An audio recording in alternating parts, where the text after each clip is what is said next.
మా నాన్నగారు చనిపోయేలో ఎప్పుడు అనుకున్న టైం చూసుకుంటే దేవుడు ఈరోజు ఇచ్చాడు. మేము ఈ చిన్న సాక్షి దేవుడు దీవించిన గాక.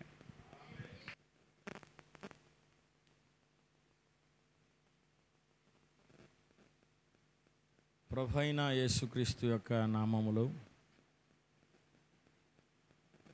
ఈ యొక్క సమయంలో ప్రభువుకి హృదయపూర్వకమైన వందనాలు చెల్లించుకుంటూ, అలాగే కూడి వచ్చిన మీకును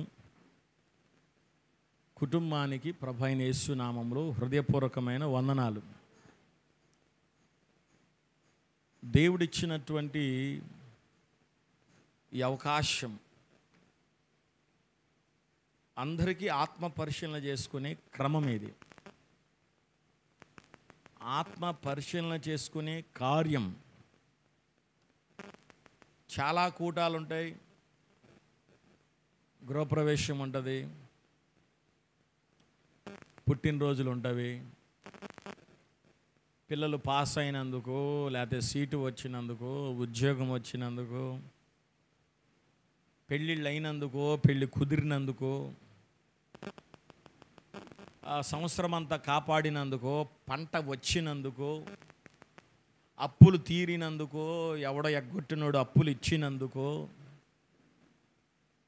ఇలాంటివి కార్యక్రమాలు కూటాలు అనేకమైన ఉంటాయి. అయితే ఈ మధ్యాహ్నము ఈ కూటాలన్నిటికంటే ఇది చాలా విలువైనటువంటి కూడిక. ఎందుకని విలువైన కూటము అంటే, ప్రతి కూటములో ఆశీర్వాదం అనే మాట వస్తుంది. ప్రభు ఆశీర్వదించాడు కాబట్టి ఇల్లు కట్టుకున్నాం, పొలం కొనుక్కున్నాం, అప్పు తీర్చుకున్నాం, లేకపోతే సీట్ వచ్చింది, పిల్లలు పాస్ అయ్యారు, లేక పిల్లలు పెద్దోళ్ళు అయ్యారు, పెళ్లి సంబంధాలు కుదిరిని, ఇది ప్రభు ఆశీర్వాదం అని వచ్చింది మాట. ప్రతి కూటానికి ఆశీర్వాదం అనే మాట. కానీ ఈ కూడికలో ఆశీర్వాదం అనే మాట కనిపించదు ఎక్కడ కూడా. ఈ ఒక్క కూటంలోనే ఆశీర్వాదం అనే మాట కనిపించదు. కారణం ఏంటంటే, పుట్టడం ఒక ఆశీర్వాదం, పేరు పెట్టడం ఒక ఆశీర్వాదం, సంవత్సరం గడవటం ఒక ఆశీర్వాదం, ఇది రావటం, అది రావటం, ఇది కలగటం, అది కలగటం, అన్నీ ఆశీర్వాదాలు. ఈ ఒక్క కూటానికే విచారకరమైనటువంటి ఆలోచన కలిగినటువంటి కూటం. అయితే నేను అందరికి వ్యతిరేకం కనుక నేను ఎవడికి గిట్టను కాబట్టి నేనేమంటానంటే ఇది ఆశీర్వాద కూటం అంటాను నేను. ఎవరు నమ్మరు. కారణం ఏంటంటే, బైబిల్ చెప్తున్నటువంటి ఒక విషయాన్ని గుర్తు చేద్దాం, తెలుసుకుందాం. బైబిల్ చెప్తున్నటువంటి ఒక విషయాన్ని గుర్తు చేసుకుందాం. బైబిల్ గ్రంథంలో నుంచి ప్రసంగి గ్రంథము 7వ అధ్యాయం మొదటి వచనములో ఉన్నటువంటి ఒక వాక్యం. ప్రసంగి గ్రంథము 7వ అధ్యాయం మొదటి వాక్యములో ఉన్నటువంటి ఒక విషయం. సుగంధ తైలము కంటే మంచి పేరు మేలు, ఒకని జన్మదినము కంటే మరణదినమే మేలు. ఇప్పుడు ప్రార్థన. పరిశుద్ధుడా, నీకు స్తోత్రం. నీ మహిమ కలిగిన నామములో ఈ వాక్యాన్ని హస్తంలో అప్పగించుకుంటూ ఆస్వాదించి మీరు మాట్లాడమని, వాక్యమును సిలువ చాటును మరుగుపరచుకోమని యేసు నామములో ప్రార్థిస్తున్నాం మా తండ్రి, ఆమేన్. ఒకసారి దేవునికి స్తోత్రం చెప్దాం. హల్లెలూయా. మంచిది. ప్రసంగి అయినటువంటి వాడు జ్ఞాని సొలొమోను ఈ వాక్యాన్ని రాస్తున్నాడు. సుగంధ తైలము కంటే మంచి పేరు మేలు రాసినటువంటి గ్రంథం ఇది. సొలొమోను గారు కొన్ని కీర్తనలు, అలాగే ప్రసంగి గ్రంథము, పరమగీతాలు, సామెతల గ్రంథాన్ని రాశారు. ఆయన చాలా అమితమైనటువంటి, మితము లేనటువంటి అనుభవం కలిగినటువంటి జ్ఞాని కలిగినటువంటి రాజు ఆయన. ఆయన జ్ఞానమునకు కొలత లేనే లేదు. ఎంతోమంది పెద్ద మనుషులు, ఎంతోమంది జ్ఞానులందరూ వచ్చి ఆయన జ్ఞానాన్ని విన్నారు, ఆయన జ్ఞానాన్ని కళ్ళారా చూశారు, ఆయన జ్ఞానాన్ని చక్కగా పరిశీలన చేశారు. దాని తర్వాత అర్థమైంది సొలొమోనుకి మించిన జ్ఞాని ఎవరు లేరు అనే సంగతి. అయితే అలాంటి జ్ఞాని రాస్తున్నటువంటి మాట 7వ అధ్యాయం 1వ వచనంలో మనం చూస్తే సుగంధ తైలము కంటే మంచి పేరు మేలు, మంచి పేరు మేలు. ఈ రోజున ఆ పేరు గురించి మీకు చెప్పాల.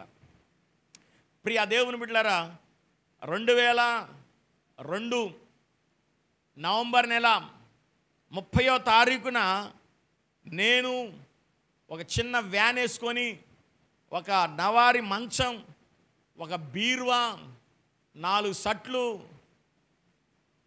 అంటే 4 తెపాలాలు పట్టుకొని, 4 దుప్పట్లు పట్టుకొని, నా భార్యను పట్టుకొని వచ్చేసాను. వస్తే అప్పుడు ఈ గ్రామంలో దేవుని పరిచర్య చేయడం కోసం అప్పటికి ఈ గ్రామానికి వస్తూ పోతూ ఉన్నాను. ఆ సందర్భాలలో ప్రభుని అడుగుతా ఉన్నాను, నేను ఈ గ్రామంలో నేను సేవ చేయలేను, ఈ ప్రాంతంలో నేను పరిచర్య చేయలేనని ఇక్కడ చిన్న పాక వేస్తున్నాం. ఇదే స్థలంలో ఒక పాక చిన్నది ఉండేది, ఇక్కడ ఇంతే ఉండేది చిన్నది. దీన్ని తీసేసి పెద్దది వేస్తున్నప్పుడు రాముగారి ఇంట్లో పడుకున్నాను. వాళ్ళు వరండాలో మాకు చాపిచ్చారు. పాపం వాళ్ళ ఇంట్లో పడుకున్నారు, మాకు వరండాలో చాపిస్తే పడుకున్నాం. తెల్లారి లోపల వాళ్ళు ఎత్తుక్కుంటున్నారు నన్ను. పాస్టర్ గారు ఏమైపోయాడు, కొండకోత ఏమైనా ఎత్తుకెళ్ళిపోయిందేమో అన్నట్టు. ఎత్తుకుతున్నప్పుడు ఇక్కడికి వచ్చి ఎత్తికారు, ఎక్కడ కనిపించట్లా. ఇంటికి ఫోన్ చేశారు. దేవుని మహాకృపను బట్టి ఇంటికాడు తేలే, దేవునికి స్తోత్రం. అమ్మయ్య అని ఊపిరి పీల్చుకున్నారు పాపం వాళ్ళు. అమ్మ బతికే ఉన్నాళ్లే, పోలేదు అని. అయితే ప్రభు కృపను బట్టి ఎందుకు పారిపోయానంటే ఆ రాత్రి జ్వరం వచ్చేసింది. ఈ ఊరు చూసి, ఈ ఊరు నీళ్లు చూసి, ఈ ప్రాంతాన్ని చూసి జ్వరం వచ్చేసింది. అందుకనే అక్కడికి పారిపోయాం. పారిపోతే 3 రోజులు ఉపవాసం ఉండి ప్రార్థన చేసే, ప్రభువా ఒక మంచి సిటీ చూపించిన ఆయన, ఒక మంచి ప్రాంతం చూపించిన ఆయన, నేను పరిచర్య చేయడం కోసం నన్ను వాడుకో ప్రభువా అని ప్రార్థన చేసి, దేవుడు అయ్యా నువ్వు సేవ చేయాల్సింది ఆ ఊరిలోనే అన్నాడు. దేవుడికి స్తోత్రం కలుగునుగా. మీకు హల్లెలూయా రాదు, ఎందుకంటే అది మీ కర్మ. అది ఏం చేస్తాం? ఆ ప్రార్థన చేశాను కాబట్టి ప్రభువారు ఆ ప్రాంతంలోనే ఆ ఊరిలోనే సేవ చేయాలన్నాడు. అప్పటికప్పుడు హుటాహుట్టిన పాప నాంచారం గారు చెప్తే 4-3 ఇళ్ళు చూసింది ఆవిడ. చూస్తే ఎక్కడ కూడా దొరకలే. ప్రార్థన వాళ్ళకి ఇవ్వం అన్నారు. ఎందుకంటే ప్రార్థన వాళ్ళకి ఎవరు అంతే. ఎందుకు ఎవరంటే అంతే ఎవరు. కాబట్టి అప్పుడు ఈ కోటేశ్వరం గారు ఏం చేసిందంటే వాళ్ళ గుడిసె ఇచ్చింది, చిన్న పాక. ఆ రాత్రిపూట 2 గంటలకి ఆ ఇంటికి వచ్చాం మేము. ఆ చిన్న సామాన్లన్నీ దించుకున్నాం. ఇక ఆ రాత్రి అక్కడ పడుకుంటే చాలా సంతోషం వేసింది. ఎందుకంటే ఆ పడుకునే ముందల పైకి చూస్తే చక్కగా ఆకాశంలో నక్షత్రాలన్నీ బలిగా ఉన్నాయి. అప్పుడు అనుకున్నా, హబ్బు ఇది పెద్ద సీలింగ్ వేసినట్టున్నారు ఇల్లు. ఎందుకంటే అంత కరెంట్ ఏం లేదు, అంత వెలుతురు ఏం లేవు. అప్పుడు అన్ని బల్బులే, వీధన్నీ బల్బులు, చిన్న బల్బులు, ఏం కనబడదు అనమాట, చీకటి. సో కాబట్టి ఆ ఇంట్లో కూడా ఏం లేదు, బల్బులే, ఇంత బల్బులే. అప్పుడు నేను అనుకున్నాను చీకటిగా ఉంది కనుక ఇది మంచి ఇల్లేమో చూస్తే ఆకాశంలో నక్షత్రాలన్నీ కనబడుతున్నాయి. తెల్లారిపడి చూస్తే కప్పు లేదు దాని మీద, అందుకు ఆకాశంలో నక్షత్రాలు కనబడుతున్నాయి. కప్పు లేని ఇంట్లో 20 రోజులు ఉన్నాం. ఆ ఇంట్లో కప్పు లేని రోజు 20 రోజులు ఆ ఇంట్లో పడిపోయిన గోడలు, ఆ చెదురైపోయినటువంటి చెదలబట్టినటువంటి తాటాకులు, కప్పు లేనటువంటి ఆ ఇంట్లో 20 రోజులు ఉండగా సుమారుగా దర్దాపులో 10 రోజులు, సుమారుగా 10 రోజుల లోపే ప్రతిరోజు యేసు ప్రభు నమ్మలేని అన్యురాలైనటువంటి కోటేశ్వరమ్మ అన్నం పెట్టింది మాకు. అప్పుడు యేసు ప్రభుని నమ్మలే, ఆవిడ యేసు ప్రభుని విశ్వసించలేదు, ప్రభు దగ్గరికి రాదు. అయినా మమ్మల్ని చేర్చుకొని ఉదయం సాయంత్రం అన్నం పెట్టేది. కోటేశ్వరమ్మకి బడాయి ఎక్కువ, దేవునికి స్తోత్రం కలుగునుగాక. ఎంత బడాయి అంటే పాపం ప్రతిరోజు పనికి వెళ్తుంది. నేను వచ్చినప్పుడు ఆడవాళ్ళ కూలి 25 రూపాయలు, రోజు పనికి వెళ్తుంది. ఒక్కరోజు కూడా బీరు పోకుండా, ఒక్కరోజు మానకుండా ప్రతిరోజు పనికి వెళ్తుంది. ఆ పనికెళ్ళి ఒక సుమారుగా ఓ 10 రోజులో ఓ 15 రోజులో డబ్బులు వస్తాయిగా, కూలి డబ్బులు. ఆ రోజు ప్రతిరోజు గొంగొరే. అప్పుడు ఈ హరీష్ ఇంత ఉండేవాళ్ళు, వాళ్ళ చెల్లి ఇంకా ఇంత పొడ్డంగి. ఇక ఈడే అప్పుడు 3వ క్లాసో 2వ క్లాసో ఒక చక్కటి స్కై బ్లూ ఆకాశం కలర్ యొక్క చొక్కాయి, ఆకాశం కలర్ యొక్క నిక్కరే వేసుకునేవాడు. వాడు ఈరోజు ఎట్టా ఉన్నాడో మా అయ్య ఆ రోజు కూడా అట్టాగే ఉన్నాడు. దేవునికి స్తోత్రం కలుగును గాక. గట్టిగా చెప్పరా? ఆ మా అయ్య ఈరోజు ఎట్టాగా ఉన్నాడో ఆ రోజు కూడా అట్టాగే ఉన్నాడు. అయ్యా మార్పు ఏమీ రాలే. అలాగా పాతకాల పోలీసులు లాగు ఉండేదాడు లాగు. సో మహాకృపను బట్టి 10 రోజులు అన్నం పెట్టిన తల్లి ఆవిడకి ఏంటంటే చుట్టాలు వచ్చారంటే సంతోషం. ఈ 15 రోజులు గోంగూర తింటది. ఆ ఒక్కరోజు వచ్చిన కూలీ మొత్తం చికెను, బిర్యానీ, చక్రాలు, చెక్కలు, బూరెలు. ఏసు రక్తమే జయం. అయిపోయింది, డబ్బులన్నీ అయిపోయి. 2వ రోజు మళ్ళీ గోంగూరే. ఇలాంటి బడాయి కలిగిన కోటేశ్వరమ్మ నాకు 10 రోజులు అన్నం పెట్టింది. దేవునికి స్తోత్రం కలుగునుగా. గట్టి చెప్పండి హల్లెలూయా, హల్లెలూయా. దాని తర్వాత సంఘమంతా కలిసి ప్రయత్నం చేసి దానికి ఎదురుగా ఒక చిన్న పెంకుటిల్లుంటే ఆ పెంకుటింట్లో 100 రూపాయలకి అద్దుకున్నాం. అయినా అనేకమైన అక్కడ బాత్రూమ్స్ లేవు, 5-6 సంవత్సరాలు బాత్రూమ్ లేదు. వాళ్ళ ఇంటి వైపు మీదుగా రోజు ఆ కొండెక్కేవాళ్ళం. దేవునికి స్తోత్రం కలుగును గాక. అయితే ఆనాటి నుండి ఆవిడ విశ్వాసి కాకపోయినా అన్యురాలైనా ప్రతి శుక్రవారం వాళ్ళ స్థలంలో ప్రార్థన పెట్టేవాళ్ళం. చక్కగా సహకరించేది, ప్రభుని ప్రేమించేది. అయితే హరీష్ మాత్రం ఆనాటి నుండి నా వెనకాల తిరుగుతూ ఉంటే జనం అందరూ అనుకున్నారు ఈ పాస్టర్ గారు కూడా బాండంలాగా ఉన్నాడు, ఈ అబ్బాయి కూడా బాండంలాగా ఉన్నాడు, వీళ్ళిద్దరు బాండాలు, ఈ పిల్లలు అనుకుంటా, పాస్టర్ గారు పిల్లోడు అనుకుంటా. ఈ ఊళ్ళో కాదు, లేనిపోయింది, మళ్ళీ లేనిపోయింది వాళ్ళ. ఎందుకంటే ఈ ఊళ్ళో అందరికి తెలుసు కదా, పక్క ఊరు ఎక్కడికి వెళ్ళినా ఈ బాండం ఈ కొడుకేమో అనుకునేవాళ్ళు. పాపం నా చేతిలో దెబ్బలు తిన్న వారిలో, నా చేతులతో దెబ్బలు తిన్న వారిలో ఎక్కువ దెబ్బలు తిన్నవాడు ఈడే. చాలా దెబ్బలు తిన్నాడు. ఇప్పుడున్న వాళ్ళు దెబ్బలు తింటలా అలుగుతున్నారు. ఒక మాట అన్నా చర్చికి రారు, ఒక మాట అన్నా మొహం ఎంత పెట్టుకుంటారు. కానీ ఎన్ని దెబ్బలు తిన్నాడంటే మయ్య అన్ని దెబ్బలు తిన్నాడు. అయినా ఆనాటి నుండి ఈనాటి వరకు అబ్బాయి అట్లాగే ఉన్నాడు. దేవునికి స్తోత్రం కలుగును గాక. గట్టి చేద్దాం హల్లెలూయా. అయితే ప్రభు కృపను బట్టి కొంతకాలానికి కోటేశ్వరమ్మ గారు ప్రభు అయిన యేసుక్రీస్తుని విశ్వసించి సొంత రక్షకునిగా అంగీకరించింది. పుల్లారా, వాళ్ళ అమ్మగారు ప్రభు అయిన యేసుక్రీస్తుని విశ్వసించి నమ్మి ఆవిడ బాప్తీసం తీసుకుంది. హరీష్ ప్రభునందు రక్షించబడి బాప్తీసం తీసుకున్నాడు. హరీష్కి పెళ్లి చేయడానికి ప్రభువారు నాకు కృప చూపించాడు. దేవునికి మహిమ కలుగును గాక. ఇక ఈ కోణంలో ఈ ఇంటి యజమాని అయినటువంటి సాయిబాబు గారు చాలా నిదానస్తుడు, నెమ్మదిపరుడు. అయితే మరి కొన్ని గలిబిలి యొక్క శక్తి కారణాల చేత వీరిద్దరూ భార్యాభర్తలు ఇద్దరు వేరుగా ఉన్నప్పటికీ కూడా ఏనాడు కూడా వారి మధ్య విభేదాలు కానీ లేకపోతే వివాదాస్పదమైనటువంటి కార్యక్రమాలు జరగపోయినా, ఎవరి యొక్క మనస్తాపానికి వారు గురి చెందిన, సాయిబాబు గారు రక్షణ తీసుకోకపోయినా, బాప్తీసం తీసుకోకపోయినా ఆయనకి ఈ ఊరిలో బొచ్చెడు పేరుంది. పుల్లారా, ఎందుకు తెలుసా? ఆయన చనిపోయాడు అని వార్త తెలిసిన వెంటనే ఊరు మొత్తం అక్కడే ఉంది. అక్కడ మామూలుగా పెద్దోళ్ళు చచ్చిపోయినా రేపు వెళ్దాం, రేపు తీసుకెళ్దాంగా, రేపు వెళ్దాంలే అనుకునే పరిస్థితి. కానీ సాయిబాబుని చూడడానికి గ్రామం కదిలొచ్చింది. పుల్లారా, అనేక మంది ఏం చేశారు తెలుసా? స్వచ్ఛందంగా వారికి వారే స్వచ్ఛందంగా కొన్ని కార్యక్రమాలు మేదేసుకొని ఆ కార్యక్రమాన్ని కుటుంబం మీద వేయకుండా వాళ్ళ సొంత ఖర్చులతో, గ్రామం యొక్క సొంత ఖర్చులతో ఆ కార్యక్రమాన్ని చేశారు. అంటే అతనికి ఎంత మంచి పేరుందో గమనించండి. పుల్లారా, దేవునికి స్తోత్రం కలుగును గాక.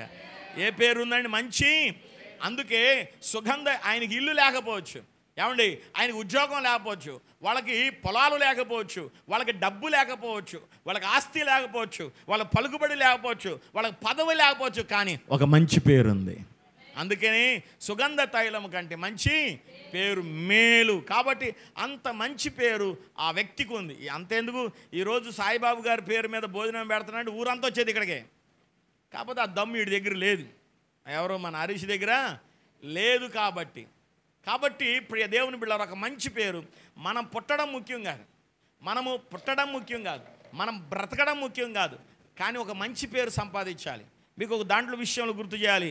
ప్రవీణ్ పగడాల ఆయన దాదాపుగా చాలామందికి తెలియదు, కానీ నాకు కొన్నేళ్లుగా రక్షణ టీవీలో డిబేట్లో ఆయన నాకు బాగా పరిచయం. చూస్తూ ఉంటాను, ఎందుకంటే చాలా జ్ఞాని. ఆయన మాట్లాడే ప్రతి మాట బైబిల్కి చాలా దగ్గరగాను, లోకానికి సంబంధించి లోకములో ఉన్న వాటిని అన్నిటినీ ఇమిడించి చక్కగా రాజ్యాంగాన్ని అలాగే సెక్షన్స్ని చాలా జాగ్రత్తగా వాటన్నిటినీ కూలంకుషంగా చర్చించే వ్యక్తి ప్రవీణ్ పగడాల గారు. అలాంటి వ్యక్తి చాలామందికి తెలియదు, కానీ ఆయన చనిపోయిన తర్వాత ఆయన అంటూ తెలియని వాడు ఎవడూ లేడు ప్రియులారా. ఆమెన్, హల్లెలూయా. ఆయన చనిపోతే కొన్ని వేల లక్షల మంది స్వచ్ఛంగా ఆ కార్యక్రమాన్ని చూడడానికి వచ్చారు అని అంటే అది చిన్న విషయమా కాదు. లక్షల మంది. అసలు ఆయన్ని ఎవరు వారసులు రావాలి, భుజాలు కాయాలి, వారసులు ఎవర్రా కట్టుకోండిరా అని ఇలాంటిది ఏం లేదు. వ్రేళ్ల మీద వెళ్ళిపోయాడు ఆయన. అంటే ఏం పేరండి? మంచి పేరు. మనం కూడా అలాంటి మంచి పేరు తెచ్చుకోవాలి. ఇంకా రెండోది, అదే వచనంలో ఉన్నటువంటి వాక్యం ఏంటంటే, ఒకని జన్మదినము కంటే మరణదినమే. మరి అన్ని ఆశీర్వాదాలు చెప్పాంగా. ఇల్లు కట్టుకోవడము ఒక ఆశీర్వాదం, పిల్లలు పాస్ అవటం మళ్ళీ ఆశీర్వాదం అన్నీ చెప్పాం. కానీ ఒకని జన్మదినము కంటే మరణదినమే మేలు. ఇది కూడా మేలేనంట, ఇది కూడా మేలే. ఎందుకు మేలు అనే విషయాన్ని చెప్పడం కోసం ఇదంతా చెప్పుకోవచ్చు. ఎందుకు మేలు అంటే, ప్రియ దేవుని బిడ్డలారా, మన బైబిల్ గ్రంథంలో కులంకుషంగా మనం ఆలోచన చేస్తే, దేవుడు ఈ సృష్టి యావత్తును కలగజేసిన తర్వాత దేవుడు తన రూపంలో తన పోలికలో మానవుని తయారు చేశాడు.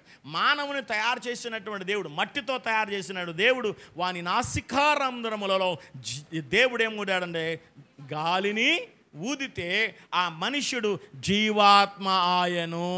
ఆయన ముక్కులో నాసికారంధ్రములో గాలిని ఊదినప్పుడు మనుష్యుడు ఏమయ్యాడంట?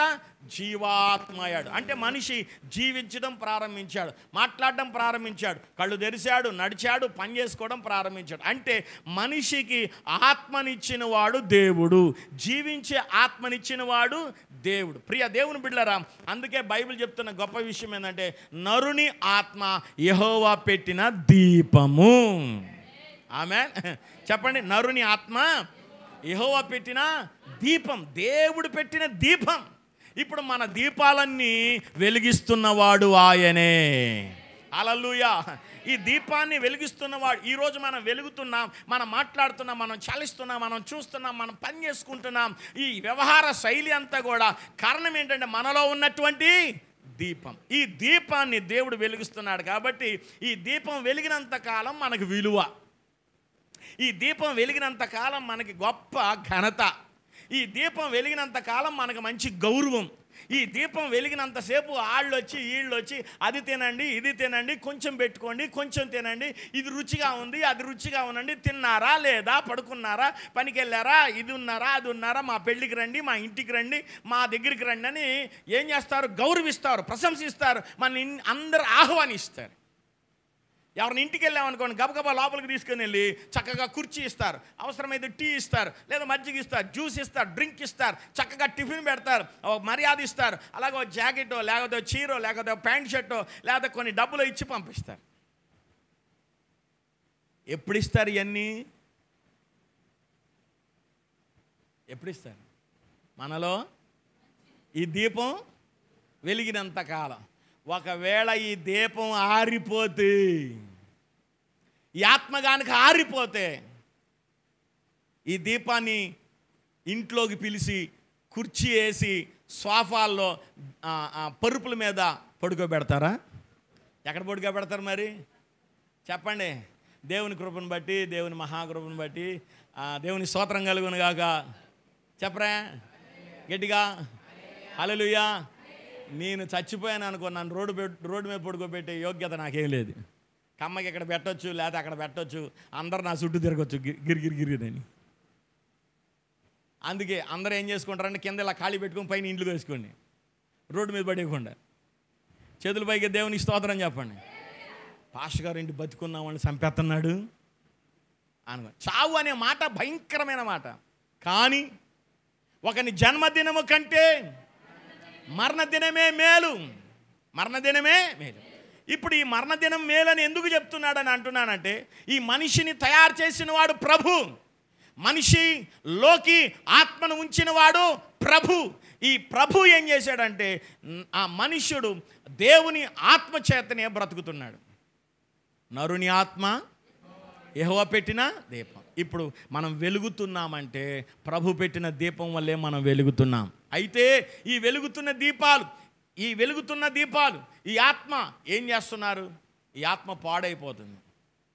ఈ ఆత్మ వల్ల ఈ శరీరం పాడు చేస్తుంది. ఈ శరీరము ఆత్మని పాడు చేస్తుంది. ఈ శరీరానికి పాపాన్ని అంటించుకుంటున్నారు.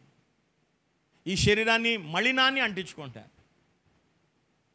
లోకములో ఉన్నటువంటి వ్యామోహములు, లోకములో ఉన్నటువంటి వ్యర్థమైన, లోకములో ఉన్నటువంటి అశుద్ధమైన, లోకములో ఉన్నటువంటి అపవిత్రమైనటువంటి వాటన్నిటినీ అతికించుకొని ఈ దేహాన్ని ఏం చేస్తున్నారు? మైలుపడుతున్నారు, పాపాన్ని అంటించుకుంటున్నారు. కాబట్టి లూకాసు సువార్తలోని 16వ అధ్యాయంలో ఒక చక్కటి స్టోరీ ప్రభు అయిన యేసుక్రీస్తు వారు చెప్తారు. ఏమన్నాడు తెలుసా? ఆ ఊరిలో ప్రభు అయిన యేసుక్రీస్తు వారు వెళ్ళారంట. ఆ ఊరికి ప్రభు అయిన యేసుక్రీస్తు వారు వెళ్తే ఆ ఊళ్ళో ఒక పొట్టివాడు ఉన్నాడంట. ఆ పొట్టివాడు యేసయ్య ఎవరో అని చూడడానికి ప్రయత్నిస్తే వాడు పొట్టివాడైనందువల్ల యేసుని చూడలేకపోయాడు, యేసు ప్రభుని చూడలేకపోయాడు. అయితే వాడికి ఒక వినికిడి కలిగింది. ఏంటో తెలుసా? ప్రభు అయిన యేసుక్రీస్తు వారు మరొక మార్గంలో వస్తున్నారు అని తెలిసింది. అందుకని ఆ మార్గాన్ని కనిపెట్టినటువంటి ఆ పొట్టివాడు పరిగెత్తుకొని వెళ్ళి ఆ మార్గంలో ఒక చక్కటి మేడు చెట్టు వెతుక్కున్నాడు. మేడు చెట్టు వెతుక్కొని ఆ మేడు చెట్టు మీదకి ఎక్కేసిన తర్వాత యేసుక్రీస్తు వారు అనుకున్న ప్రణాళిక ప్రకారం, షెడ్యూల్ ప్రకారం ఆ మార్గంలోకి వచ్చారు. యేసు ప్రభు వారు ఆ మార్గంలోకి వచ్చినప్పుడు ఆ పొట్టివాడైనటువంటి వాడు ఆ పైనుంచి, ఆ మేడు చెట్టు నుంచి కిందకి కళ్ళారా ప్రభు అయిన యేసుక్రీస్తుని మనస్ఫూర్తిగా చూసుకుంటున్నాడు పిల్లారా. అయితే మనస్ఫూర్తిగా చూసినప్పుడు యేసుక్రీస్తు వారు ఆ చెట్టు దగ్గరకు వచ్చి నిలబడి ఆ యొక్క పొట్టివాడి వైపు చూశాడంట.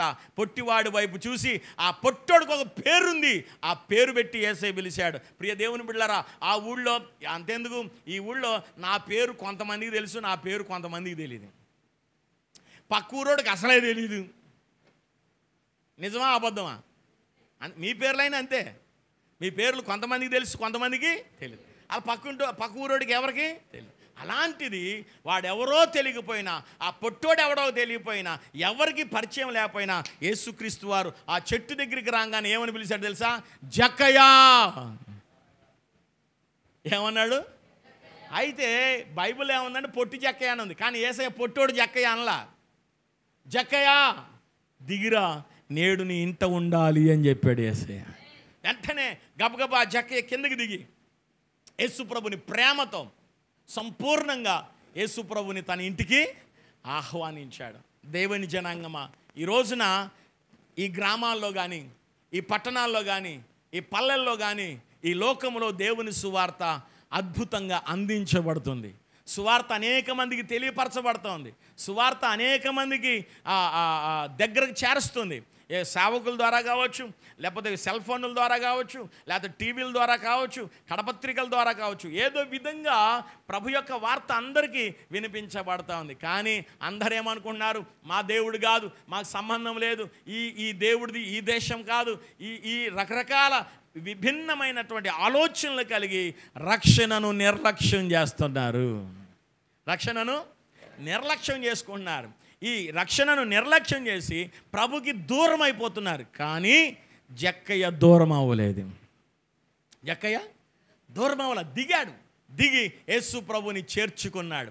వెంటనే యేసు ప్రభు ఆయన ఇంటికి వెళ్ళినప్పుడు అనేక మంది ఆ ఇంట్లోకి వస్తే అందరూ అనుకున్నారు, వీడు పాపి కదా, వీడు పాపి కదా, వీడు అన్యాయస్తుడు కదా, వీడు అక్రమస్తుడు కదా, వీడు అన్యాయంగా డబ్బులు వసూలు చేసేవాడు కదా, ఈ సుంకాలన్నీ కూడా పన్నులన్నీ ఎక్కువగా వసూలు చేసేవాడు కదా, ఈడింటికి యేసయ్య వచ్చాడేంటి, పాపింటికి యేసయ్య వచ్చాడేంటి, మూర్ఖుడింటికి యేసయ్య వచ్చాడేంటి, జాలి లేని వాడి ఇంటికి యేసయ్య వచ్చాడేంటి అని అంటే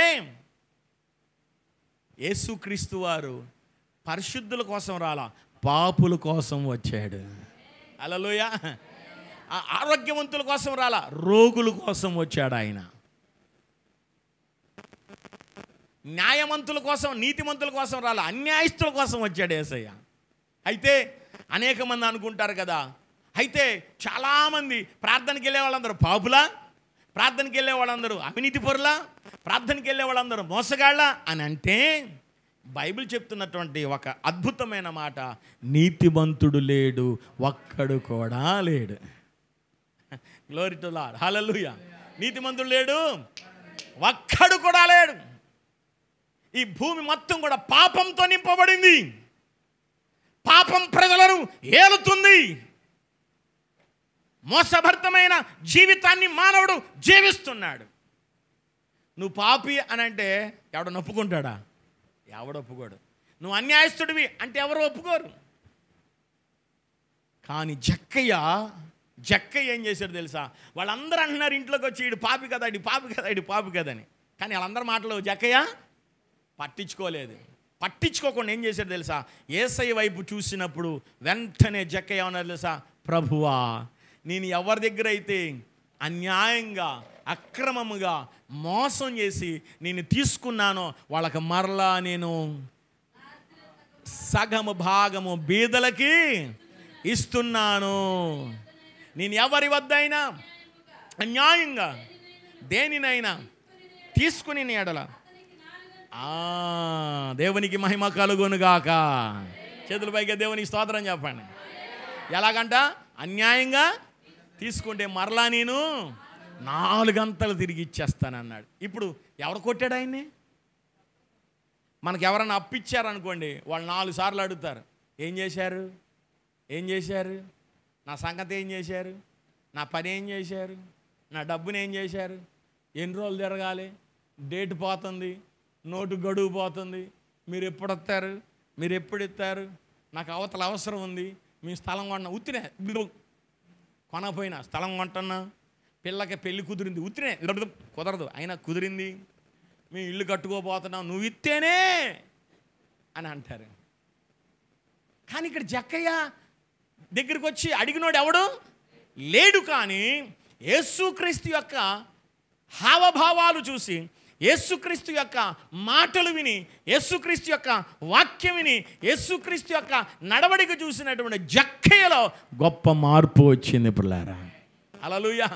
వాడు పాపాన్ని ఒప్పుకున్నాడు, ఆ అతిక్రమాన్ని ఒప్పుకున్నాడు, తన అన్యాయాన్ని ఒప్పుకొని చెప్పండి 4 గంటలుగా తిరిగి ఇచ్చేశాడు. దేవుని స్తోత్రం కలుగునుగాక. కానీ జనం భయపడుతున్నారు, ఏదో యేసుప్రభు వచ్చాడు కాబట్టి ఈడేదో తిరిగి ఇస్తున్నాడు రా నాయనా, రేపొద్దున మళ్ళీ 4 వసూలు చేస్తాడు, కడకడకడలాడుతున్నాడు. యేసుక్రీస్తు అన్నాడు, ఇతను కూడా అబ్రహాము కుమారుడే. Praise the Lord. హల్లెలూయా. ఈ రోజున ఎవ్వరు కూడా మీ గ్రామంలో కానీ, మీ యొక్క వర్గంలో కానీ, మీ జాతిలో కానీ, మీ కుటుంబంలో కానీ, మీ పేటలో కానీ, మీ వీధిలో కానీ, మీ ఇంటి పక్కన వాళ్ళు ఎవరు కూడా యేసు ప్రభును నమ్మకపోయినా వాళ్ళు యేసు ప్రభు బిడ్డలే. కారణం, దేవుడి లోకమును ఎంతో ప్రేమించిన వాడై ఉన్నాడు. గట్టిగా హల్లెలూయా. దేవుడి లోకమును ఎంతో తన స్వహస్తాలతో ఈ సృష్టిని ఆయన చేశాడు. స్వహస్తాలతో ప్రభు ఈ సృష్టిని చేశాడు. అందరూ దేవుని బిడ్డలే. అయితే ప్రభువారు అన్నారు, నశించిన దాన్ని వెతికి రక్షించడానికి మనిషి కుమారుడు ఈ లోకమునకు వచ్చిన వాడై ఉన్నాడు. గట్టిగా హల్లెలూయా. కాబట్టి ప్రియమైన దేవుని బిడ్డలారా, ఏం నశించకూడదంటే శరీరం కోసం కాదు ఆయన వచ్చింది. మీకు అది చెప్పాలి. దేనికోసం కాదు? శరీరం కోసం. శరీరము మన్నైనది వెనకటి వరలే, మట్టి అయిపోయింది, మట్టిలోకి పోతుంది. ఇది మట్టి శరీరం, మట్టిలోకి వెళ్తుంది. ఈ శరీరానికి విలువ లేనుగాక. ఎలాగా? మన ఊళ్ళోకి ఉల్లిపాయలు కొనుక్కునేవాళ్ళు, ఇనప సామాన్లు కొనుక్కునేవాళ్ళు వస్తారు. ఏమని? తుప్పు పట్టిన సామాన్లు కొంటాం, ఇరిగిపోయిన ప్లాస్టిక్ కుర్చీలు కొంటాం, ఆ పాడైపోయిన మోటార్లు కొంటాం, ప్లాస్టిక్ సామాన్లు కొంటాం, ట్యూబులు కొంటాం. మీకు పనికి రాకపోతే అయ్యల్లారా, సార్, మేడం, మీ వీధికి వచ్చాం, మీ ఊరికి వచ్చాం, మీ పేటకు వచ్చాం, మీ ఇంటి ముందలకు వచ్చాం, బండి వెళ్ళిపోతుంది, త్వరగా రండి, ఆలస్యం చేసినా మిగతా మీకు తెలీదా? వినరా మీరేం వేయరా? అట్టబెట్టులైనా వేయండి వేయండి వేయండి అంటారు. ఓకే, దేవునికి స్తోత్రం కలుగును గాక. అంటే ఇంటి ముందరకు ఇంకొక ఆవిడ వచ్చింది, వెంట్రుకలు కొంటాం వెంట్రుకలు కొంటాం వెంట్రుకలు కొంటాం, వెంట్రుకలకు తెల్ల సామాన్లు ఇస్తాం, వెంట్రుకలకి రోల్డ్ గోల్డ్ ఇస్తాం, వెంట్రుకలకు డబ్బులు ఇస్తాం. తులం ఎంత? ఏమి యాక్టింగ్ తెలియనట్టుగా చెప్పండి, ఎంత తులం? ఎంత? 1000 రూపాయలు. ఓకేనా? దేవునికి స్తోత్రం కలుగును గాక. గట్టిగా చెప్పండి ఆమేన్, హల్లెలూయా. అదే వీధిలోకి మా వీధిలోకే ఒక వాడొచ్చాడు. ఎవడో ఆ సామాన్లు కొనేవాడు. ఉల్లిపాయలు ఇస్తాం డబ్బులు ఇస్తాం, ఉల్లిపాయలు ఇస్తాం డబ్బులు ఇస్తాం, ఉల్లిపాయలు ఇస్తాం డబ్బులు ఇస్తామని. నేను అకస్మాత్తుగా అరిసి బర్రెగొని తీసుకొని అరిసి పాస్టర్ గారు లుట్టుకొని పట్టక్కని గుండా ఇవ్వ చచ్చిపోయాడు. చచ్చిపోతే నాకు కూడా ఇలాంటి కూటమే పెడతారు. ఒకవేళ ఎవరైనా అభిమానం ఉంటే ఒక బ్యానర్ వేస్తారు, లేకపోతే ఎవరన్నా చూడడానికి వస్తారు. అది కూడా లేటుగా పనికి వెళ్ళి వస్తారు నన్ను చూడడానికి కూడా. పని ముఖ్యం, డబ్బులు ముఖ్యం. పనికి వెళ్ళి అబ్బా పాస్టర్ గారు బలేట ఆయన చచ్చిపోయాడే, ఆదివారం చచ్చిపోయినా బాగుండేది, పని మానేసుకోకుండా బాగుండేది. అయ్యో పాస్టర్ గారు చచ్చిపోయాడంట. సాయంత్రం ఉంటరా? సాయంత్రం వాళ్ళ చుట్టాలు ఎవరు లేరా? ఆడికి ఎవడన్నాడు దిక్కుముక్కు లేనుడైతే అమ్మ త్వరగా తీసుకెళ్తారేమో. మధ్యాహ్నం నుంచి వెళ్దాంలే, సమాధి దగ్గరికి కానీ వెళ్దాంలే, ఇంటికి ఏమి వెళ్తాం, మళ్ళీ సగం కూలిపోయిద్ది అని వీళ్ళు వస్తారు.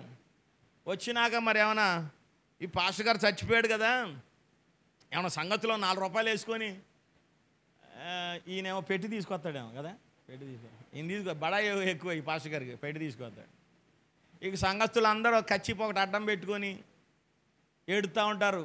లేనిపోయింది అమ్మగారు మమ్మల్ని ఏమన్నా డబ్బులు అడిగిద్దేమో, డబ్బులు ఏమైనా అడిగిద్దా, ఉన్నాయి అంటావా అని అంటే, లేకుండా ఎక్కడ పోయిద్ది, 2 స్టేర్లు వేసాడు, అక్కడ పెద్ద చర్చి వేసాడు, ఉంటాయిలే 4 సంఘాలు. ఎవరో మీలాంటి వాళ్ళు ఇంకెవరో తలొక 100 వేసుకుందాం, తలొక 100 వేసుకుంటే బాగోదేం లేవు, 100 50 సరిపోయిద్ది అనేవాడు లేకపోలేదు. అసలు చూడ్డానికి కూడా రాని అమ్మయ్యా పేరా ఎడగరైందిరా అనుకునేవాళ్ళు కూడా ఉంటారు.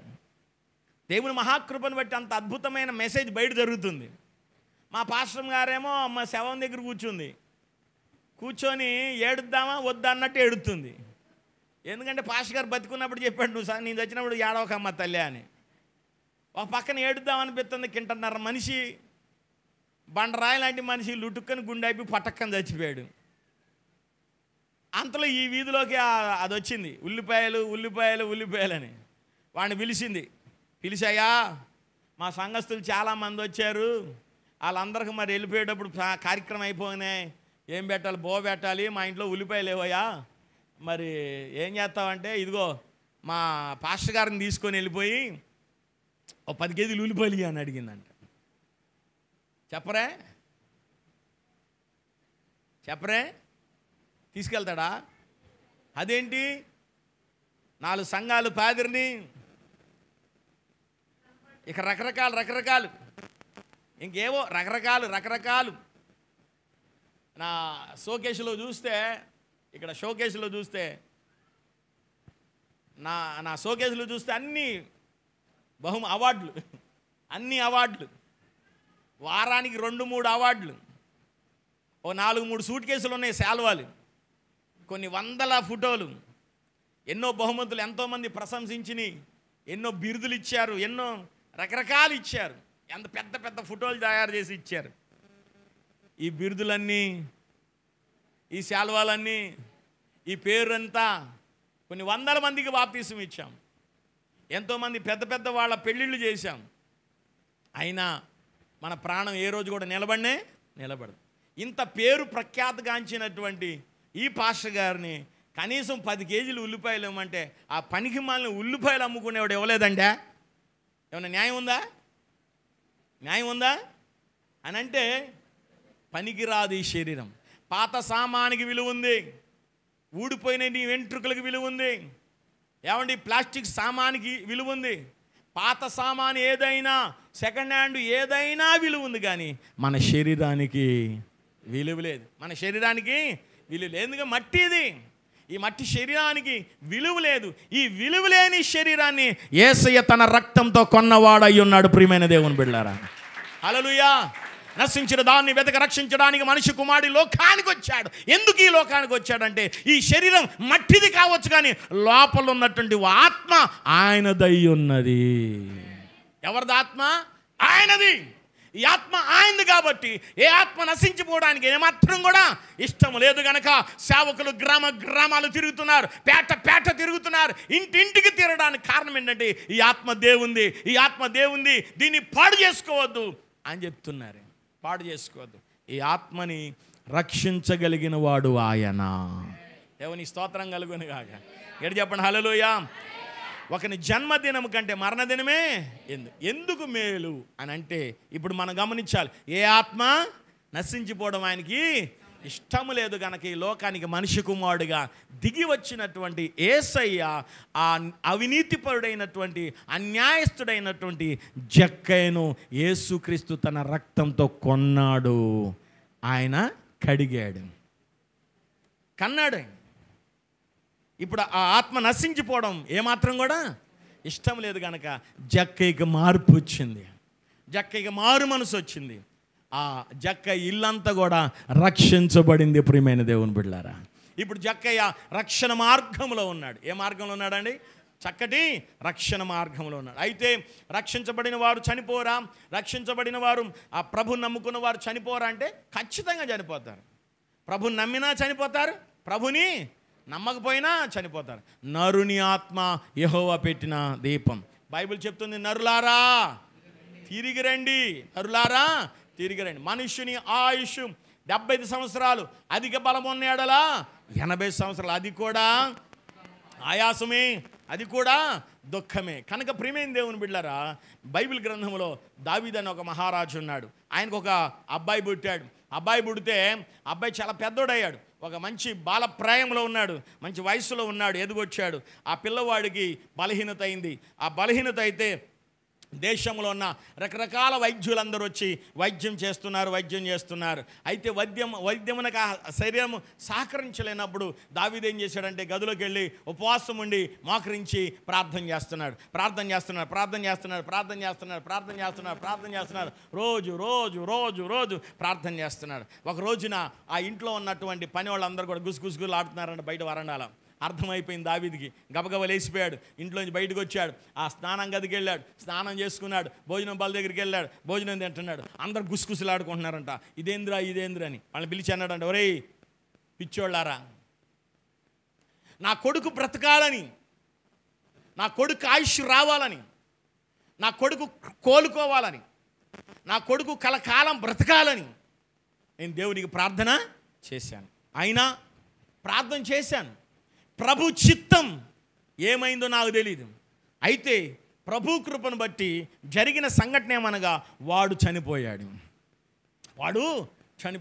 ఇప్పుడు వాడు చనిపోయాడు కదా, నేను ప్రార్థన చేశాను కానీ వాడు చనిపోయాడు. అయితే దేవుని చిత్తం ఏంది? వాడు బ్రతకడం కాదు, చనిపోవడమే దేవుని చిత్తం. కాబట్టి వాడు చనిపోతే ఇప్పుడు నేను ఏడ్చి శరీరం అంతా గాయపరచుకొని గోల చేస్తే చచ్చిపోయినవాడు ఏమైనా తిరిగి వస్తాడా? రాడు కదా. చనిపోయిన వాడు తిరిగి రాడు. కాబట్టి నేను అల్లరి చేయడం కంటే శుభ్రంగా తిరిగి ప్రభువా ఈ ఆత్మని మీ సముఖంలోకి చేర్చుకోనండి, ఈ ఆత్మని నీ సముఖంలో చేర్చుకోమని ప్రార్థన చేశాను అనుకో, ఎప్పటికైనా ఏ నాటికైనా ఏ రోజుకైనా నేను ఇక్కడ నుండి అక్కడికి వెళ్ళవలసిన వాడినే కానీ అక్కడి నుంచి వాడు ఇక్కడికి రానుగాక రాడు. కాబట్టి నా ప్రియమైన దేవుని బిడ్డలారా, మనం అందరము ఇక్కడి నుంచి అక్కడికి వెళ్ళేవారమే. అక్కడి నుంచి అయితే రాము, అక్కడి నుంచే కిందకి రాము. కాబట్టి మనం అక్కడికి వెళ్ళేవారం. ఎక్కడికి వెళ్తాం అనేది ప్రశ్న. ఎక్కడికి వెళ్తాం అనేది ప్రశ్న. ఈ ప్రశ్న మనం గమనించుకుంటే ఎక్కడికి వెళ్తాం అనే ప్రశ్న. చాలామంది అంటారు పుణ్యాలు చేస్తే, ధర్మాలు చేస్తే, దానాలు చేస్తే, మంచిగా ఉంటే, నీతిగా ఉంటే స్వర్గానికి వెళ్తామంటారు. ఒకవేళ పాపం చేస్తే, అక్రమము అన్యాయం చేస్తే నరకానికి వెళ్తారు, పాతాళానికి వెళ్తారు అనుకుంటారు. సరే, ఎవరు ఏమనుకున్నా బైబిల్ గ్రంథం ఒక విషయాన్ని అయితే మనకు గుర్తు చేస్తాను. బైబిల్ గ్రంథంలో ఒక రోజున ఒక చక్కటి సాదృశ్యాన్ని ప్రభు యేసుక్రీస్తు వారు చూపించారు. ఏంటి ఆ సాదృశ్యం అంటే, దైవజనంగమా, ఒక ధనవంతుడు ఉన్నాడంట, ఒక దరిద్రుడు ఉన్నాడంట.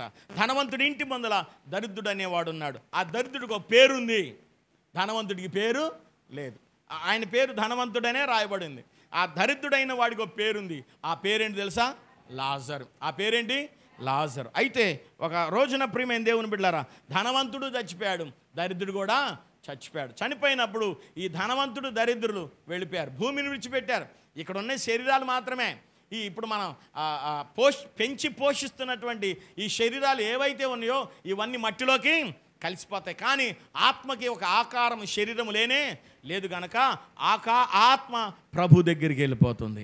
ఇప్పుడు వాటి రెండింటికి తీర్పు. ప్రకటన గ్రంథంలో ఈ ఆత్మలకు తీర్పు ఉంటుంది. ఇదిగో ప్రియ దేవుని బిడ్డలారా, ఈ ధనవంతుడు ఎక్కడున్నాడంటే నరకంలో ఉన్నాడు. అగ్ని ఆరదు, పురుగు అలాంటి ప్రాంతంలో మగబగా మండుతున్నటువంటి అగ్నిగుండంలో ఆ నరక యాతన కేకలు బొబ్బలు పెడుతున్నాడు ధనవంతుడు. బొబ్బలు పెడుతూ ఒకసారి అలా పైకి చూసేపాటికంట అబ్రహాము రొమ్మున దరిద్రుడైనటువంటి లాజరు ఆనుకొని నెమ్మది పొందుతున్నాడంట. ప్రియమైన దేవుని బిడ్డ, ఏం పొందుతున్నాడు? నెమ్మది పొందుతుంటే ఒకసారి చూశాడంట ఈ యాతన, ఈ కేకల్లో, అయ్యా దాహం వేస్తుంది అబ్రహామా, దాహం వేస్తుంది. ఆ దరిద్రుడి యొక్క చిటికిన వేలు, అంతేగా ఆయన వేలుతో ఒక్క నీటి బొట్టు నా నాలుక మీద పడనిమ్మయ్యా అని బ్రతిమలాడుతుంటే ఆ అవకాశం లేదని చెప్పాడు అబ్రహాం. అదేంది, వాడు అక్కడున్నాడేంటి? నా ఇంటి ముందల నేను ఇసిరేసిన బట్టలు, నేను ఇసిరేసిన ఆహారం వాడు తిన్నాడు కదా. వాడు ఏం మంచి పని చేశాడు? నేనైతే దానాలు చేశాను, ధర్మాలు చేశాను, ఎన్నో కార్యక్రమాలు చేశాను. అన్నదానం, గోదానం, భూదానం, వస్త్రదానం, ఇలా రకరకాల ఉద్యోగదానం, ధనదానం, ఇదిగో ఎన్నో భూదానాలు, ఎన్నో ఫలదానం, భూదానం, ఎన్నో దానాలు చేయగా నేనేం చేశాను? నేనెందుకు ఇలాగా ఆ నరకంలో ఉన్నానంటే, వాడికి నీకు ఒకటే తేడా, వాడు రక్షించబడిన వాడై ఉన్నాడు. హల్లెలూయా. మారు మనసు పొందాడు, పశ్చాత్తాపం పొందాడు, తన పాపాలన్నీ ఒప్పుకున్నాడు, యేసుక్రీస్తు నిజమైన దేవుడని తెలుసుకున్నాడు, తన సొంత రక్షకునిగా అంగీకరించాడు. అదొక్కటే, నేను పాపిని, నన్ను క్షమించు, యేసు నిజమైన దేవుడివి, నన్ను రక్షించు అని ఒక్క మాట ఆ దరిద్రుడైన వాడిని పరలోకానికి చేర్చింది. హల్లెలూయా. ఈయనేమో ఇక్కడ ఉన్నటువంటి పదవి వ్యామోహాలు, ఆ దాన ధర్మాలు చేసి ఆఖరికి నరకానికి వెళ్ళాడు. అప్పుడు వాడు అంటాడు, అయ్యా నేను ఇప్పుడు మారు మనసు పొందుతా, ఇప్పుడు నేను రక్షించబడతా, యేసు నిజమైన దేవుడు నాకు తెలుసయ్యా, నన్ను లోపల అనుకుంటానయ్యా, మనసులో నేను అనుకునేవాడినయ్యా, మనసులో ప్రార్థన చేసుకునేవాడినయ్యా, చర్చి కనపడితే ముద్దు పెట్టుకునేవాడినయ్యా, వెళ్తా ఒక దండం పెట్టుకునేవాడినయ్యా, నేను ఎవరిని ప్రార్థనకి వెళ్తే ఆటంకపరిచేవాడిని కాదు, నేను ఆ చర్చిలో ఏమైనా కార్యక్రమాలు, అన్నదానాలు ఏమైనా జరుగుతుంటే నేను డబ్బులు ఇచ్చేవాడిని, ఆ చర్చి కడుతుంటే నేను 116 ఇచ్చాను, నేను ఆ చర్చి కట్టడానికి ఇన్ని కార్యక్రమాలు ఎక్కడ చర్చి కట్టినా నా వంతు నేను సహాయం చేసేవాడిని, ఆ బిడ్డలకి ఇంత సహాయం చేశాను కదా అని అంటే, ఓరే బాబు ఇవన్నీ ప్రేమ, ఇవన్నీ ఏంటి? ప్రేమ. ఈ పుణ్యాలు కాదు, ఇవన్నీ ప్రేమతో నీ దగ్గర 4 డబ్బులు ఉన్నాయి కాబట్టి 1 రూపాయి వాళ్ళకి ఇచ్చావు అంతే. ఇది పరలోక రాజ్యానికి ఇచ్చారు. నీ హృదయం యేసయ్యకి ఇవ్వాలి. ఏమి ఇవ్వాలి? నీ హృదయము యేసయ్యకి ఇవ్వాలి. నీ హృదయములో యేసయ్యకి స్థానం ఇవ్వాలి. ఈ దేహము యేసయ్యకి సమర్పించాలి. మీ దేహంతో దేవుని మహిమ పరచాలి. మీరు మీ సొత్తు కాదు. కాబట్టి ఆ ప్రభు మహిమపరచాలంటే ఇప్పుడు నేను నమ్ముకుంటా, ఇప్పుడు నేను రక్షించబడతా, ఇప్పుడు నేను మారు మనసుతా, ఇప్పుడు నేను బాప్తీసం తీసుకుంటా అన్నాడు. కేకలేస్తున్నాడు అక్కడ. ఒరే బాబా, ఈ అవకాశం నీకు లేదురా నాయన, నీకు భూమి మీద అయిపోయింది, అదంతా కథంతా అయిపోయిందిరా నాయన, నీకు ఆ అవకాశం లేదు.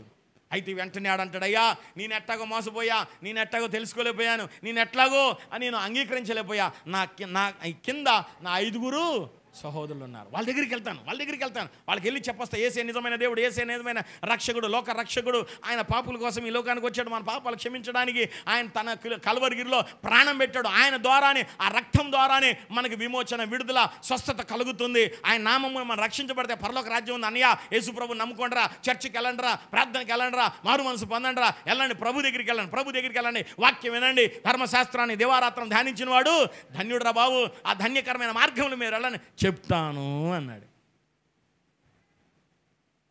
యేసు రక్తమే, నువ్వు మళ్ళీ కిందకి వెళ్ళడానికి వీల్లేదురా బాబా అన్నాడు.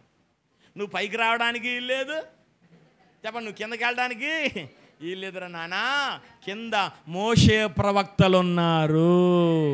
దేవునికి స్తోత్రం కలుగునేడు. వీధి వీధిన, వాడవాడనా, ఇంటింటినా సేవకులు ఉన్నారా. వాళ్ళు చెప్తారంటే ఈరోజు సేవకులకి తాటాకులు కట్టే పరిస్థితి ఎంత ఉంది. మా ఊరు వచ్చినప్పుడు పాస్టర్ గారికి ఏమీ లేదు, కోటేశ్వరం మా బొక్కల ఇళ్లలో ఉన్నాడు, పడిపోయిన గోడ దగ్గర ఉన్నాడు. అక్కడ ఒక రోలు ఉంది, రాము గారి పక్కన ఒక రోలు ఉంది. కళ్ళు ఉన్నాయి, అటు చూడొచ్చుగా, ఏమైంది, ఉత్తప్పుడు చూస్తారు. అది రాము గారి పక్కనే ఉంది, చూసారా, అది కోటేశ్వరమ్మదే, యేసు రక్తమే. మీరు ఆ చర్చికి, ఆ పెద్ద చర్చిలోకి వెళ్ళినా అక్కడ గాబు ఉంటుంది, గాబు తెలీదా, మీకేం తెలుసులే. ఆ గాబు కూడా కోటేశ్వరమ్మదే. దేవునికి స్తోత్రం కలుగును గాక. కోటేశ్వరమ్మ చచ్చిపోయిన గాబు చావదు. ఏంది, కోటేశ్వరమ్మ చచ్చిపోయినా గాబు చావదు. కోటేశ్వరం చచ్చిపోయినా ఏంది, దీన్ని ఏమనాలి, రోల్ చావదు. అది ఎప్పుడు నిరంతరం వస్తూ నిలబడిపోయిద్ది. ఏం నిలబడిద్దండి, వస్తూ నిలబడిద్ది. మన శరీరం నిలబడదు, వస్తూ నిలబడిద్ది, మన శరీరం నిలబడిద్ది. కానీ మనలో ఉన్న ఆత్మ నిరంతరం ప్రభు రాజ్యంలో ఏలుతూ ఉంటుంది. ప్రియమైన దేవుని బిడ్డలారా, దేవునికి స్తోత్రం కలుగును గాక. ఈ ఆత్మకి మరణము లేదు. రేపొద్దున కోటేశ్వరమ్మ అనొచ్చు, ఒకవేళ బాప్తీసం తీసు, పాస్టర్ గారికి నేను రోల్ ఇచ్చాను కానీ నువ్వు పరలోకం ఎందుకు తీసుకెళ్ళా నువ్వు యేసయ్యా. ఓరి నాయన, రోళ్ళు, గాబులు, డబ్బులు ఇస్తే పరలోకం పోరమ్మా, నీ హృదయం ఇవ్వాలి యేసయ్యకి. దేవునికి స్తోత్రం చెప్పండి గట్టిగా.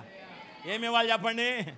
అప్పుడు సాయిబాబా అనొచ్చు, ఏంటి సాయిబాబా, యేసయ్యా నేను అసలు ఒకళ్ళ జోలికి వెళ్ళానా, ఒకళ్ళని తిట్టానా, ఒకళ్ళని కొట్టానా, ఒకళ్ళ ఇంటికి వెళ్ళి అన్నం అడిగానా, నేను ఎక్కడికి వెళ్ళాను, నేను అప్పుడప్పుడు ప్రార్థనకేగా వాళ్ళందరికీ, నేను ఆ ఎస్టీ వాళ్ళందరికీ నేను ప్రార్థన తీసుకెళ్ళేవాడిని.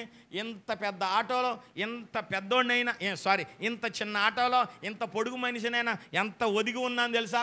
ఫస్ట్ ఆటో పాస్టర్ గారే కొనిచ్చాడు నాకు. దేవునికి స్తోత్రం కలుగును గాక. నేనే ఆ ఒనీసిం దగ్గర కొనిచ్చా 8,000కి. ఆ ఫస్ట్ ఆటో నేనే కొనిచ్చాను. డబ్బులు నాయి కాదులే, లేనిపోయింది. అయితే ప్రియ దేవుని బిడ్డలారా, ఎప్పుడు చూసినా నవ్వు మొహమే, ఎప్పుడు చూసినా నవ్వుతూనే ఉంటాడు. ఎవరు పలకరించినా నవ్వుతాడు. ఎవరికి ఏ సమాధానం చెప్పాడు. ఎన్నోసార్లు ఇటు వెళ్తున్నప్పుడు రామని పాస్టర్ గారు పిలిచినా, టీ తాగమనో, టిఫిన్ తినమని, ఇప్పుడే తిన్నా అంటాడు. అంతే, ఇప్పుడే తాగాను, ఇప్పుడే తిన్నాను అంటాడు. కానీ ఏ రోజు కూడా, ఏ వ్యక్తి దేవుడు కూడా చేయి చాసిన దాఖలాలు అయితే లేదు. అలాంటి మంచి పేరు సంపాదించడం ముఖ్యమే, కానీ ఈ భూమి మీద మంచి పేరు సంపాదించడం ఎంత ముఖ్యమో ఈ హృదయం దేవునికి ఇవ్వడం కూడా అంతే ముఖ్యమై ఉన్నది. ఆమేన్, హల్లెలూయా. కాబట్టి ఆ ధనవంతుడికి కిందకొచ్చే అవకాశం లేదు, చెప్పండి, పైకి వెళ్ళే అవకాశం కూడా లేదు. ఆయన ఎక్కడున్నారంటే నరక ఆజ్ఞలు. కానీ అబ్రహాము రొమ్మున ఇదిగో దరిద్రుడైనటువంటి వాడు మంచి నెమ్మది పొందుతున్నాడు. అబ్రహాము అదే మాట అన్నాడు, నువ్వు భూలోకంలో జీవించినప్పుడు సుఖాన్ని అనుభవించావు, కానీ వీడేం అనుభవించాడు, యాతన అనుభవించాడు. కాబట్టి వీడు యాతన అనుభవించాడు కనుక ఇక్కడ నెమ్మది పొందుతున్నాడు. నువ్వు అక్కడ సుఖపడ్డావు కనుక ఇక్కడ నువ్వు యాతన పడుతున్నావు. నెమ్మది పొందే స్థలము పరలోక రాజ్యం అయి ఉన్నది. అందుకే బైబిల్ చెప్తుంది, ఆ చనిపోయిన వారందరికీ చెప్పే విషయం ఏంటో తెలుసా, వారు నెమ్మది పొందుతున్నారు, వారు విశ్రాంతిలో ఉన్నారు, వారు నిద్రలో ఉన్నారు, వారి ప్రయాసములన్నీ మాని ఉన్నారు అంటాడు. దేవునికి స్తోత్రం కలుగును గాక.